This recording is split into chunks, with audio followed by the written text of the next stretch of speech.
آگے فرمایا یا ایھا آمنوا انفقوا من طیبات ما کسبتم، اے ایمان والو اپنی پاکیزہ کمائی میں سے اور زمین میں سے تمہارے لیے ہماری نکالی ہوئی چیزوں میں سے خرچ کرو، بری چیزوں کے خرچ کرنے کا قصد نہ کرنا جسے تم خود لینے والے نہیں ہو، ہاں اگر آنکھیں بند کر لو تو اور جان لو کہ اللہ تعالیٰ بے پرواہ اور خوبیوں والا ہے۔ شیطان تمہیں فقیری سے دھمکاتا ہے اور بے حیائی کا حکم دیتا ہے، اور اللہ تعالیٰ تم سے اپنی بخشش اور فضل کا وعدہ کرتا ہے۔ اللہ تعالیٰ وسعت والا ہے اور علم والا ہے۔ یؤتی الحکمت من یشاء ومن یؤت الحکمت فقد اوتی خیرا کثیرا، وہ جسے چاہے حکمت اور دانائی دیتا ہے، اور جو شخص حکمت اور سمجھ دیا جائے وہ بہت ساری بھلائی دیا گیا، اور نصیحت صرف عقل مند ہی حاصل کیا کرتے ہیں۔ یہ تھی آیت نمبر 267 سے 269۔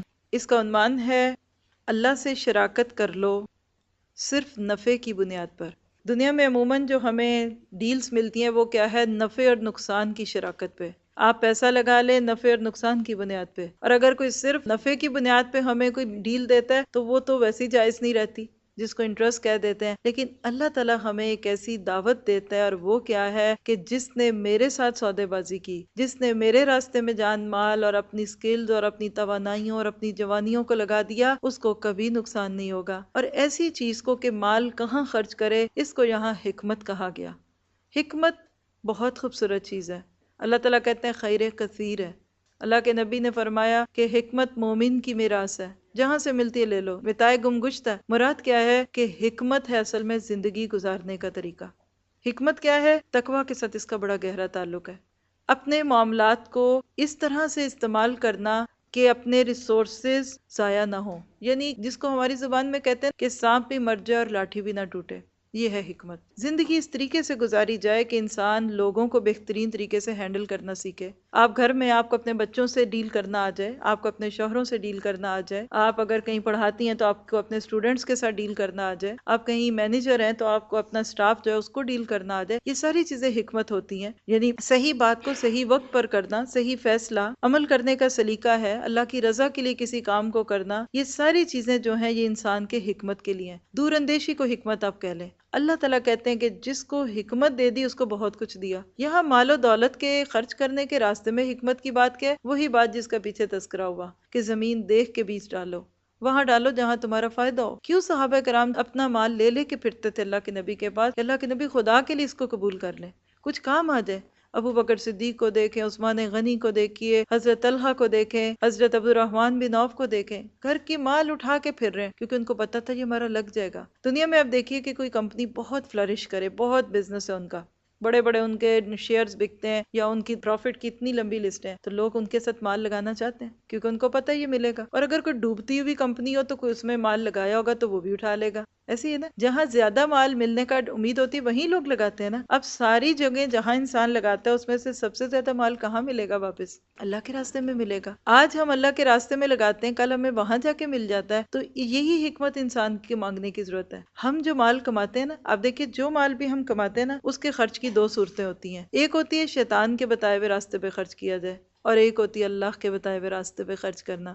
جو شیطان کے راستے پہ خرچ کرتا ہے اس کی نشانی کیا ہے کہ وہ اپنی ذاتی ضرورتوں کو بڑا کر لیتا ہے۔ اس کی ذات ہی اپنی، میری تو اپنی پوری نہیں پڑتی، ایک ابھی خرچہ نہیں نکالا، نہیں ابھی دوسری شروع ہو گئی۔ شیطان ہر وقت یہ پٹی بڑھاتا ہے کہ تمہارا مال تمہارے لیے، تم اپنے لیے کماتے ہو، اب تمہارے بچے ہیں، اب بچیوں کی شادی ہیں، اب یہ ہے وہ ہے، اور اس کی چھوٹی چھوٹی ضرورتیں اتنی بڑی کر کے دکھاتا ہے کہ پھر بندہ بس اسی میں لگ جاتا ہے۔ اس کے برعکس پھر ہوتا کیا ہے کہ مال بڑھ جاتا ہے، ظاہر اللہ کے راستے میں نہیں لگے گا تو بڑھے گا، جب بڑھنے لگتا ہے تو پھر ایک اور پٹی بڑھاتا ہے، کہتا ہے دیکھو اب اتنا کماتے ہو، آخر لوگوں کو بھی تو پتہ چلے تم اتنے کھاتے پیتے ہو، چلو اب نمود و نمائش پہ لگاتا ہے۔ پھر وہ انسان کی گھر پہ نہیں اتنا لگتا جتنا باہر پتھروں پہ لگنے لگتا ہے۔ پھر سب سے زیادہ وہاں مال لگتا ہے جہاں شیطان رہتے ہیں، گھروں کے باتھ روم سجنے لگتے ہیں، پھر بیڈ روم سے بڑے بڑے باتھ روم بننے لگتے ہیں۔ اب اتنا بڑا گھر بنایا، پھر اس کی ضرورت بڑی ہوگی، پھر اس کے مینٹیننس کے خرچے ہوں گے، پھر اس کے اوور ہیڈ جو ایکسپینسز ہوتے ہیں وہ رہیں گے، اور اس طرح ہوتا کیا کہ ہر لمحے اپنی دولت میں ہی بڑھاتا رہتا ہے۔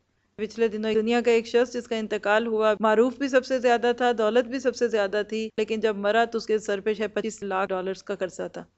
کیوں؟ کہاں گیا قرضہ؟ اپنی ذات پہ لگ گیا۔ پلاسٹک سرجری کرا لو تو اتنے پیسے لگ جائیں گے، گھر بنا لو تو اتنا کر لو، گاڑی بنا لو تو اتنی۔ آج آپ دیکھ لیجئے کہ جتنے لوگوں کے پاس گھر بڑے ہیں اتنے جیبیں خالی ہیں۔ آپ ان کی گاڑیوں کو، ان کے گھروں کو دیکھ کے کہتے ہیں واہ ماشاءاللہ، بہت ہی لگتا ہے کہ پیچھے سے شروع سے ان کے ہاتھ میں، اور بعض دفعہ ان کی جیب میں $10 کا نوٹ نہیں ہوتا۔ وجہ کہ آنسوؤں سے روتے ہیں لوگ. کیا کریں جب سے یہ چیزیں لے لی ہیں، بچوں کو آئس کریم بھی نہیں کھلاتے کہ نہیں ہم نے گھروں کی پیمنٹ کرنی ہے. تو یہ کون سی عقل مندی ہے؟ جب انسان اپنی ذات پہ اتنا خرچ کرتا ہے نا، تو اسی کو اللہ تعالیٰ نے کہا کہ الشیطان یعدکم الفقر ویامرکم بالفحشاء، وہ فحش اور منکر کی بات کرتا ہے، جبکہ اللہ واللہ یعدکم مغفرۃ منہ وفضلا. اس حصے کو ہائی لائٹ کر لیں، یہ اللہ کا وعدہ ہے اور اللہ کے وعدے جھوٹے نہیں ہو سکتے. اللہ کہتا ہے میں تمہیں یہ وعدہ دیتا ہوں کہ میں تمہارے گناہوں کو معاف کر دوں گا، تمہاری خطاؤں کو، تمہاری لغزشوں کو معاف کر دوں گا، اور اپنا فضل بھی دوں گا. اور فضل دنیا کا مال ہوتا ہے، یعنی تم میرے راستے میں دو گے میں تمہیں اور دے دوں گا. اللہ رکھتا نہیں ہے. دیکھیے کوئی آپ اپنے سے کسی امیر شخص کو کچھ دیں تحفے میں یا پیسے دیں کسی صورت میں، کبھی ایسا ہوتا ہے نا خاندانوں میں، کوئی غریب گھر کے لوگ ہوتے ہیں وہ شادیوں پہ کہتے ہیں نہیں ہم نے بھی تحفے دینے ہیں، سب دے رہے ہیں، وہ زبردستی ان کو دیتے ہیں، تو وہ کیا کرتا ہے اچھا لاؤ دے دو، اور پھر اسی میں کچھ اور ڈال کے نا 5-10 تو پھر آپ کو جاتے ہوئے دیتے ہیں یہ میرے بچے کی خوشی کا اب تم رکھ لو. وہ کیوں لے گا آپ سے $5,000؟ $5,000 وہ کیوں لے گا؟ وہ تو آپ کو 20 دے سکتا ہے. اسی طرح دنیا کا ایک انسان جس کو آپ دیں وہ اس میں اور ڈال کے دیتا ہے، تو کیا اللہ کی ذات جو سارے خزانوں کا مالک ہے کیا وہ نہیں دے گا؟ آپ ایک دے کے دیکھیں، اللہ تعالیٰ آپ کو 10 دے گا. ما نقصت صدقۃ من مال، صدقہ دینے سے مال کم نہیں ہوتا بلکہ اللہ کے غضب کو ٹھنڈا کرتا ہے. لیکن وہی بات ہے کہ وَمَن يُؤْتَ الْحِكْمَةَ فَقَدْ أُوتِيَ خَيْرًا كَثِيرًا، خیر کثیر ایسے کاموں میں انسان لگائے کہ جہاں اس کا صدقہ جاریہ بڑھے، جہاں اس کا اجر اس کی نسلوں تک جائے. ہم نے یہ آیتیں جب اپنے RKP کلاس میں پڑھی تو اس وقت جو اسٹوڈنٹ ظاہر ہے کہ ہم تو اتنی جلدی میں پڑھ رہے ہیں، لیکن انہوں نے اس کو بہت سلولی پڑھا، تو اس وقت انہوں نے پھر ایک پروجیکٹ بنایا کہ بتائیں ہم کہاں لگائیں، ہم کیا کریں. اس وقت الحمدللہ ایک پروجیکٹ ہمارا بنا تھا، دعویٰ پروجیکٹ، دعویٰ CDs، کہ جو بھی لیکچرز ہوتے ہیں پھر اس کی CDs انہی پیسوں کی بنوا کے آگے سے آگے بڑھاتے ہیں. اور اسی سے الحمدللہ اس وقت تک اتنی خیر پھیل چکی ہے، ہزاروں کی تعداد میں CDs جو بڑھ چکی ہیں. اور بعض لوگ جب بتاتے ہیں ہم وہاں سے آئے، اس نے CD دی، پھر وہاں گئے، میں حیران ہوتی ہوں کہ جنہوں نے اس بات کا فیصلہ کیا تھا، ہم نے کبھی اس کو سوچا بھی نہیں تھا پہلے، لیکن پھر ایک وقت آیا کہ اس کو ویب سائٹ پہ ہم نے لنک بھی ڈالا اور اس کے ساتھ یعنی ایک چھوٹا سا پروجیکٹ بنا. الحمدللہ ہر جگہ وہ اپنے حساب سے چل رہا ہے اور ہمیں تو کسی کو بھی نہیں پتا. ہو سکتا ہے آپ میں سے بھی کوئی کسی کی بات سن کے ہی آیا ہو، کسی کے کہنے پہ آیا ہو. تو ہمیشہ انسان اپنے لیے نیکی کے ایسے مواقع ڈھونڈے جو اس کے لیے باقیات و صالحات میں ہو، تاکہ وہ ایور لاسٹنگ فصل. اللہ کے نبی صلی اللہ علیہ وسلم جب معراج کی رات میں گئے تو آپ نے دیکھا کہ ایک جگہ ایک فصل ہے، اتنی فصل ہے جب اس کو لوگ کاٹ لیتے ہیں، ابھی کاٹ کے رکھتے ہیں کہ پھر وہ تیار ہو جاتی ہے. تو پوچھا اللہ کے نبی یہ کون لوگ ہیں؟ تو کہا یہ مجاہدین فی سبیل اللہ، یعنی اللہ کے راستے کے اندر محنتیں کرنے والے لوگ ہیں، یہ ان کا اجر ہے. تو اللہ تعالیٰ ہمیں ایسی نیکیاں کرنے کی توفیق دے کہ جس کا اثر پھر ہماری نسلوں کے اندر بھی جائے. پھر آگے فرمایا وَمَا أَنفَقْتُم مِّن نَفَقَةٍ، تم جتنا کچھ خرچ کرو یعنی خیرات اور جو کچھ نظر مانو، اسے اللہ تعالیٰ بخوبی جانتا ہے اور ظالموں کا کوئی مددگار نہیں. اگر تم صدقے خیرات کو ظاہر کرو تو وہ بھی اچھا ہے، اور اگر تم اسے پوشیدہ پوشیدہ مسکینوں کو دے دو تو یہ تمہارے حق میں بہتر ہے. اللہ تعالیٰ تمہارے گناہوں کو معاف کرے گا، مٹا دے گا، اور اللہ تعالیٰ تمہارے اعمال کی خبر رکھنے والا ہے. انہیں ہدایت پر لا کھڑا کرنا تیرے ذمہ نہیں، بلکہ ہدایت اللہ تعالیٰ دیتا ہے جس کو چاہتا ہے، اور تم جو بھلی چیز اللہ تعالیٰ کی راہ میں دو گے اس کا فائدہ خود پاؤ گے. تمہیں صرف اللہ کی رضامندی کی طلب کے لیے ہی خرچ کرنا چاہیے. تم جو کچھ مال خرچ کرو گے اس کا پورا پورا بدلہ تمہیں دیا جائے گا اور تمہارا حق نہ مارا جائے گا. للفقراء الذین احصروا فی سبیل اللہ، صدقات کے مستحق صرف وہ غرباء ہیں جو اللہ کی راہ میں روک دیے گئے، جو ملک میں چل پھر نہیں سکتے. نادان لوگ ان کی بے سوالی سے ان کو مالدار خیال کرتے ہیں. آپ ان کے چہرے دیکھ کر قیافے سے انہیں پہچان لیں گے. وہ لوگوں سے چمٹ کر سوال نہیں کرتے. تم جو کچھ مال خرچ کرو تو اللہ تعالیٰ اس کا جاننے والا ہے. الذین ينفقون اموالهم باللیل والنہار سرا وعلانیہ، جو لوگ اپنے مالوں کو رات دن چھپے کھلے خرچ کرتے ہیں، ان کے لیے ان کے رب کے پاس اجر ہے اور نہ انہیں خوف ہوگا اور نہ وہ غمگین ہوں گے. یہ تھی آیت نمبر 270 سے 274. اس کا عنوان ہے خاموش طریقہ کار. اس کے بعد سلیش ڈالے. مال والا مال لگائے، دین والا وقت لگائے. ان آیات میں اللہ تعالیٰ نے نبی صلی اللہ علیہ وسلم کے دور کے ایک واقعے کو بنیاد بنایا. اصحاب صفہ نام کی ایک جماعت تھی. یہ وہ صحابہ کرام تھے جنہوں نے اپنا آپ دین کے لیے، علم کے لیے ڈیووٹ کر دیا تھا. دور دور سے آتے تھے. مسجد نبوی میں اوپر ایک چبوترا تھا صفہ نام کا، وہاں یہ رہتے. 70-80 کے قریب یہ لوگ تھے. اب یہ سارا دن پڑھتے پڑھاتے، ان کا کام ہی علم سیکھنے کا تھا. حتیٰ کہ اتنی محبت تھی ان کو علم سیکھنے سے کہ نبی صلی اللہ علیہ وسلم کو چھوڑ کے باہر بھی نہیں جاتے تھے. اس میں ابو ہریرہ رضی اللہ تعالیٰ عنہ کا ایک بڑا پیارا واقعہ آتا ہے، اگر آپ کبھی اس کو پڑھ سکیں تفسیر میں تو پڑھیے گا، کہ کیسے بھوک کی وجہ سے پریشان ہو کے نکلے تھے اور اس کے بعد اللہ تعالیٰ نے ان کو کیسے کھانا کھلوایا. اب ہوتا کیا تھا کہ یہ لوگ جو تھے سارا دن علم سیکھنے کا کام کرتے تھے. اب کچھ لوگ ایسے تھے کہ جو تجارت کرتے تھے. دنیا میں کام کرنے کے یہ دونوں انداز ہیں. کچھ لوگوں کو روحانی کام کرنے پڑیں گے، روحانی خوراک تیار کرنی پڑتی ہے، کچھ کو جسمانی خوراک کرنی پڑتی ہے. اب کچھ لوگ ہوتے ہیں وہ مال میں سکلز میں بڑھ جاتے ہیں، کیونکہ جب ایک دفعہ انسان تجارت میں جاتا ہے تو اس کا ذہن تجارت میں لگنے لگتا ہے، وہ بزنس مائنڈڈ بن جاتا ہے. اب جو مال کماتا ہے وہ یقیناً کچھ نہ کچھ علمی میدان میں پیچھے رہتا ہے. اب اس کے ذہن میں یہ کانشیسنیس ہوتی ہے کہ میں نے اپنے وقت کو علم کے لیے نہیں لگایا. اس کے برعکس دوسرا شخص جو علم سیکھنے پہ لگا لیتا ہے اپنا وقت، اس کا حال کیا ہوتا ہے کہ بعض دفعہ اس کو اپنی جاب چھوڑنی پڑتی ہے. بعض لوگ کلاسز کے لیے جابس چھوڑتے ہیں. مردوں کی خاص طور پہ بات ہے کہ جن کے ذمہ گھر کی کفالت ہے. تو یہاں ان آیات میں ایک بڑی خوبصورت ترکیب بتا دی کہ مال والا مال لگائے. وہ ڈھونڈے ایسے لوگوں کو جو اپنے آپ کو دین کے لیے ڈیووٹ کر چکے ہیں، پھر اپنا مال ان پہ لگائے. اور جن کے پاس مال ہے وہ مال لگائیں گے، اور جن کے پاس دین ہے وہ مال کی طلب کیے بغیر اخلاص کے ساتھ لوگوں کو اپنا دین دینا شروع کر دیں. ہوتا کیا ہے کہ جب دین والا مال مانگنے لگا کہ مجھے مال دو، چندے جمع کیے جاتے ہیں کہ خدا کے لیے ہمیں مال دو تاکہ ہم تمہیں کچھ سکھائیں اور تمہارے لیے کچھ کام کریں. اور دوسری طرف کیا ہوتا ہے کہ دولت والے جو ہیں وہ دین والوں کو گالیاں ہی دیتے پھرتے ہیں کہ یہ مولوی تو مانگنے میں آئیں گے. آج ہماری ترتیب الٹ ہو گئی. اللہ کے نبی کا دور بالکل مختلف دور تھا. اس دور میں جس کا دین ہوتا تھا وہ دین سکھاتا تھا، باقی اس کی ساری ذمہ داریاں دوسرے پوری کرتے تھے. اور جس کے مال ہوتا تھا وہ مال کماتا تھا، اور دین والے اس کو جا کے فارغ وقت میں دین بتاتے تھے. جیسے حضرت عمر کا آتا ہے کہ اپنے دوست کے ساتھ ٹرنس لیتے تھے. ایک دن میں وہ آ کے اللہ کے نبی کی محفل میں بیٹھ کے سیکھتے تو دوسرے دن وہ جاتے، اور اس طرح سے آپس میں سیکھتے. تو آج کے دور میں عموماً ہوتا کیا کہ دین والے عموماً مال والوں کو برا کہتے ہیں. آج بہت سارے لوگ جو دولت رکھتے ہیں، مال اللہ نے دیا ہے، ان کو اللہ کی نعمت ہے، وہ اس لیے بھی دینی محفلوں میں نہیں آتے کہ گلٹ فیل کرتے ہیں. اور آج ہمارے یہاں ایک تصور دے دیا گیا کہ شاید مال والا ہونا جہنمی ہونے کی دلیل ہے. وہ بھول جاتے ہیں عثمان غنی کو، وہ بھول جاتے ہیں عبد الرحمن بن عوف کو، کہ جن کے اتنے خزانے تھے کہ بعض دفعہ ان کے اونٹوں کی قطاریں اتنی لمبی ہوتی تھی کہ ایک اونٹ مدینہ میں ہوتا تھا اور دوسرا جو تھا وہ کئی میل دور تک چلتا تھا. اصل بات کیا ہے، جو اس وقت کا مسئلہ کیا ہے، وہ کیا ہے کہ ہر بندہ اپنی آپ کو دیکھے. میں کیا دے سکتا ہوں، میرے پاس کیا ہے، اے اللہ میں نے وہ دینا ہے. اگر میرے پاس مال ہے تو میں تو مال دے کے پھروں گی کہ مجھے اپنا مال دینا ہے.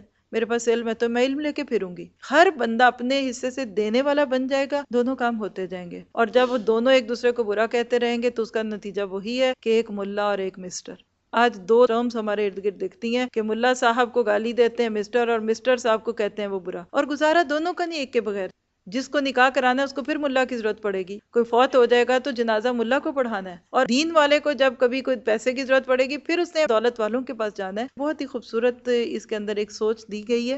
آگے چلتے ہیں. الذین یاکلون الربا لا یقومون الا کما یقوم الذی یتخبطہ الشیطان من المس. جو لوگ اپنے مالوں کو رات دن کھلے چھپے خرچ کرتے ہیں، ان کے لیے ان کے رب کے پاس اجر ہے، اور نہ انہیں خوف ہوگا اور نہ غم ہوگا. سود خور لوگ کھڑے نہ ہوں گے مگر اس طرح جیسے کھڑا ہوتا ہے وہ شخص جس کو شیطان چھو کر خپتی بنا دے. یہ اس لیے کہ یہ کہا کرتے تھے کہ تجارت بھی تو سودی کی طرح ہے، حالانکہ اللہ تعالیٰ نے تجارت کو حلال کیا اور سود کو حرام کیا.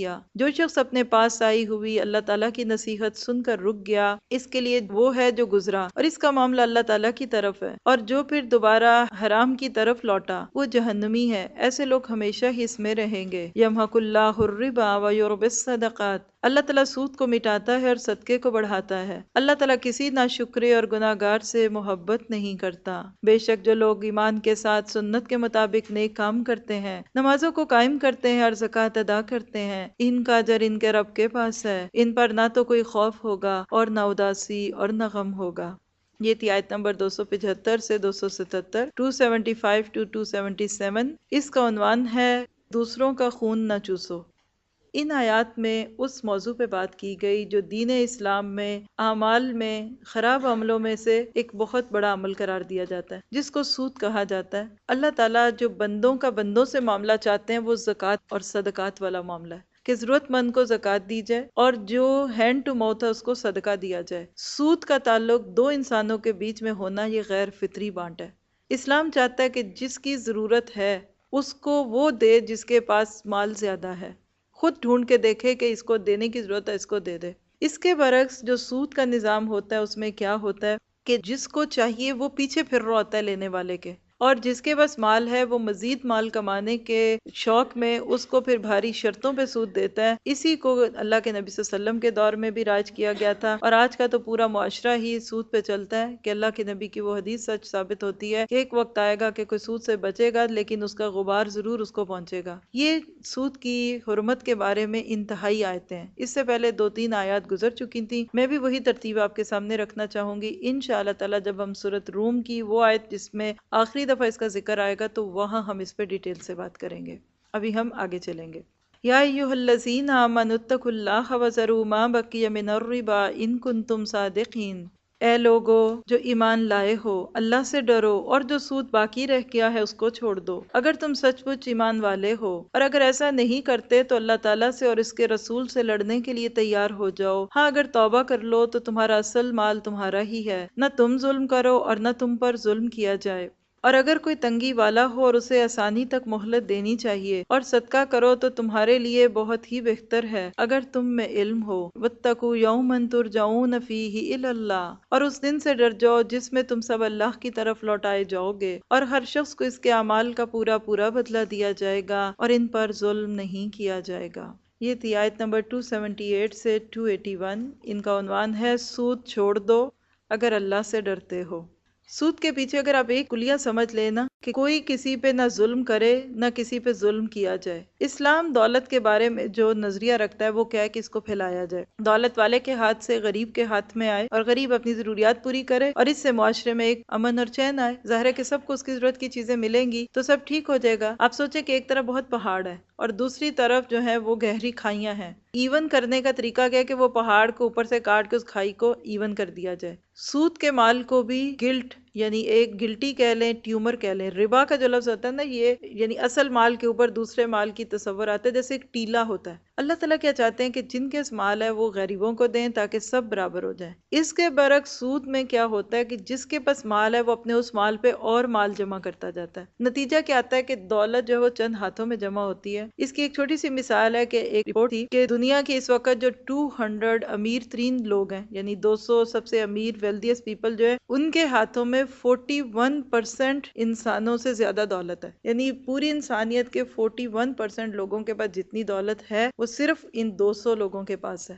نتیجہ کیا نکلا؟ ادھر سے ٹرینڈز نکلیں گے، ادھر سے قانون بنیں گے. آج سود کے نظام کی وجہ سے پوری کی پوری قومیں گروی رکھی گئی ہیں، پورے ملک جو ہیں وہ محکوم اور غلام بنا دیے گئے. اسلام چاہتا ہے کہ ایک فلاحی ریاست ہو اور ہر ایک اس کا حق ملے اور چند لوگوں کے ہاتھوں میں سب کے قانون نہ ہو. آج جو چند لوگوں کے ہاتھوں میں سب کی قسمتوں کے فیصلے، اس کی وجہ یہ سود کا سسٹم ہے. جب آپ ایک چیز ایک غلط طریقے سے لے لیتے ہیں تو پھر دوسرے طریقے سے اس کو مجبوری بن جاتے ہیں. اور آج آپ دیکھیے کہ وہ چیز مجبوری بن گئی. پہلے شوق ہوتا ہے، بعد میں وہ مجبوری بن جاتا ہے، اور نتیجہ کیا ہوتا ہے کہ آج کے دور میں پیدا ہونے والا ہر بچہ قرضے کا شکار ہے. یعنی نسلوں کی نسلیں جو ہیں وہ گروی رکھی ہوئی ہیں. اس سے بچنے کا ایک ہی علاج ہے کہ انسان اپنے دل میں خدا خوفی پیدا کرے، اپنی ضروریات کو لمیٹڈ رکھے. لوگ کہتے ہیں نہیں اللہ کے نبی کے دور میں وہ نہیں تھا، یہ نہیں تھا، یہ سب ڈھکوسلیں. حضرت خالد بن ولید اور ایک صحابی جو تھے، ان کی ایک پوری فرم تھی اس دور کے حساب سے کہ جس میں وہ لوگوں کو تجارتی قرضے دیتے تھے. اسی طرح بنو ثقیف جو تھے یہ طائف والوں کو سود دیا کرتے تھے. تو آج جو شکلیں بدل کے انٹرسٹ، اور لفظ بھی لفظ انٹرسٹ کتنا انٹرسٹنگ ہے، لفظ سے ہی اس کی حقیقت سمجھ آتی ہے کہ کیا خوب انٹرسٹنگ بات ہے. اور اس میں لوگوں کو اس طرح انوالو کر دیا کہ غیر تو غیر تھے، اپنے بھی نہ بچ سکے.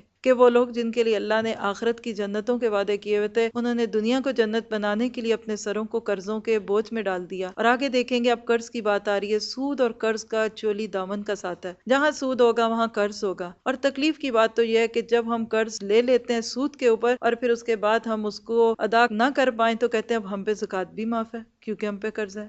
اب ہم حج بھی نہ کریں کیونکہ ہم پہ قرض ہے. اب ہم قربانی نہ کریں کیونکہ ہم پہ قرض ہے. تکلیف کی بات یہ ہے کہ جب ہم ایسی چیزوں کو استعمال کرتے ہیں، قرض لیتے ہیں. میں کسی جگہ پہ تھی، خطبہ رو کے اعلانات ہوئے اور اس کے بیچ میں یہ کہا گیا کہ ہماری مسجد پہ قرض ہے، رمضان آ گیا اور دس اینڈ دیٹ آپ کو کرنا ہے. اور اس کے بعد پھر کیا ہوتا ہے؟ یعنی جس جگہ پہ قرض ہو کیا وہاں افطاریاں ہونی چاہیے؟ باہر جب میں نکلی تو اتنے خوبصورت کلرڈ فل سائز پوسٹرز میں رمضان کے اسکیجول بٹ رہے تھے. چھوٹے چھوٹے 2-3 قسم تھے اور ہر آنے جانے والے کو دیے جا رہے تھے. افطاریوں کے اناؤنسمنٹ ہے. میرا دل چاہا میں کسی کو کہوں کہ روک کے صرف ایک سوال مجھے پوچھتے امام صاحب سے کہ اگر اس مسجد پہ قرض ہے تو یہ کلرڈ پوسٹر چھپانے کی کیا ضرورت تھی؟ کیا یہ بلیک اینڈ وائٹ نہیں چل سکتے؟ کیا آپ ہاتھ سے لوگوں کو لکھ کے نہیں دے سکتے؟ اور جانے والے کس رنگ سے وہاں جا کے افطاریاں کریں گے اور کیسے کھائیں گے؟ اگر ایک دفعہ آپ کو پتا چل جائے نا کہ قرض کتنی بڑی لعنت ہے، اللہ کے نبی صلی اللہ علیہ وسلم اس شخص کی نماز جنازہ نہیں پڑھاتے تھے۔ ایک میں نے کسی کا واقعہ سنا، کہنے لگے کہ ایک شخص مجھے ملنے کے لیے آیا تو مٹھائی کا ڈبہ لے آیا، جیسے لوگ محبت میں لے آتے ہیں کسی کے پاس، پھر کہا کہ بھائی میرے لیے دعا کریں، میرے اوپر بڑا قرض ہے۔ تو انہوں نے کہا کہ تم پہ قرض ہے؟ فوراً کہتے ہیں کہ میں نے مٹھائی کا ڈبہ اس کے ہاتھ میں دیا، میں نے کہا جب تم پہ قرض ہے تم یہ میرے پاس مٹھائی کا ڈبہ کیوں لائے؟ تم بتاؤ تم میرے پاس کس طرح آئے؟ کہنے لگا ٹیکسی پہ آیا ہوں۔ میں نے کہا تم ٹیکسی پہ کیوں آئے ہو؟ کیا تم بس پہ نہیں آ سکتے تھے؟ چلے جاؤ یہاں سے، جب تک تمہارا قرض نہیں دور ہوتا نہ تم کسی سے ملو، نہ جلو، نہ کسی کو تحفہ دو۔ کہتے ہیں اس کے دل میں میری بات آ گئی، چلا گیا۔ اس کے بعد کچھ عرصے کے بعد مجھے ملا اور کہنے لگا مجھے اس دن کی آپ کی بات نے اتنا متاثر کیا کہ واقعی میں نے جب اپنے خرچوں کو کٹ ڈاؤن کیا تو میرا وہ قرض جو تھا وہ دور ہو گیا۔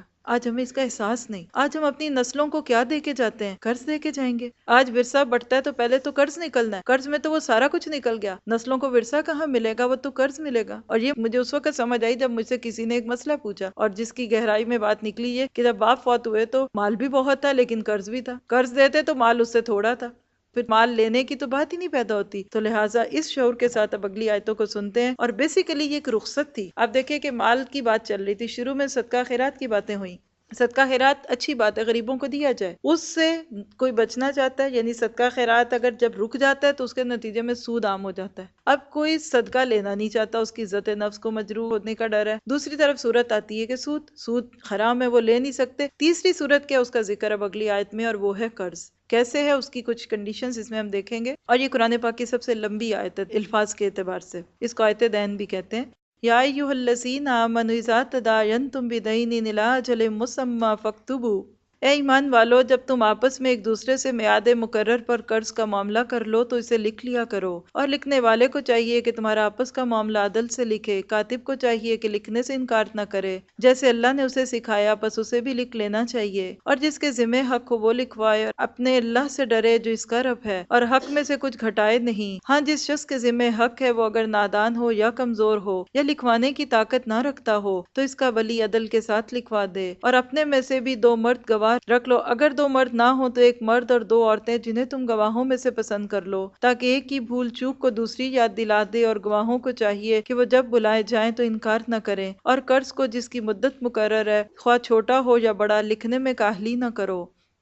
اللہ تعالیٰ کے نزدیک یہ بات بہت انصاف والی ہے اور گواہی کو بھی درست رکھنے والی اور شک و شبہ سے بھی زیادہ بچانے والی ہے۔ ہاں یہ اور بات ہے کہ وہ معاملہ نقد تجارت کی شکل میں ہو جو آپس میں تم لین دین کر رہے ہو تو تم پر اس کے لکھنے میں کوئی گناہ نہیں۔ خرید و فروخت کے وقت بھی گواہ مقرر کر لیا کرو، اور یاد رکھو کہ نہ تو لکھنے والے کو نقصان پہنچایا جائے اور نہ گواہ کو، اور اگر تم یہ کرو تو یہ تمہاری کھلی نافرمانی ہے۔